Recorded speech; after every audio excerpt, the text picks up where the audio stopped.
5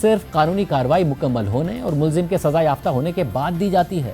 Nitin Yahoo کے وکلاء نے دلیل دی ہے کہ صدر عوامی مفاد کے پیش نظر مداخلت کر سکتے ہیں تاکہ تقسیم کو کم کیا جا سکے اور قومی اتحاد کو مضبوط کیا جا سکے۔ اسرائیلی صدر آئزک ہرزوگ کے دفتر نے اس درخواست کو غیر معمولی اور اہم قرار دیتے ہوئے کہا ہے کہ صدر ذمہ داری اور خلوص کے ساتھ اس درخواست پر غور کریں گے۔ نیتن یاہو کے اس خط کے خلاف کل تل ابیب میں اسرائیلی صدر کی رہائش گاہ کے باہر ایک بڑا احتجاج بھی کیا گیا، جس میں مظاہرین نے نیتن یاہو کے خلاف شدید نعرے بازی کی۔ واضح رہے کہ نیتن یاہو پچھلے 5 سال سے کرپشن کے 3 مختلف مقدمات میں اسرائیلی عدالت میں پیش ہو رہے ہیں، جن میں رشوت، فراڈ اور اعتماد شکنی کے الزامات شامل ہیں۔ ایک کیس میں نیتن یاہو اور ان کی بیوی سارا پر الزام ہے کہ انہوں نے ارب پتی افراد سے سیاسی فائدوں کے بدلے $2,60,000 سے زیادہ مالیت کے مہنگے تحفے قبول کیے، جن میں مہنگے سگار، جیولری اور شیمپین شامل ہیں، جبکہ دیگر 2 کیسز میں نیتن یاہو پر الزام ہے کہ انہوں نے اسرائیل کے 2 میڈیا اداروں سے اپنے حق میں بہتر کوریج حاصل کرنے کی کوشش کی۔ صورتحال میں اسرائیلی وزیر اعظم نیتن یاہو کے عام اتحادی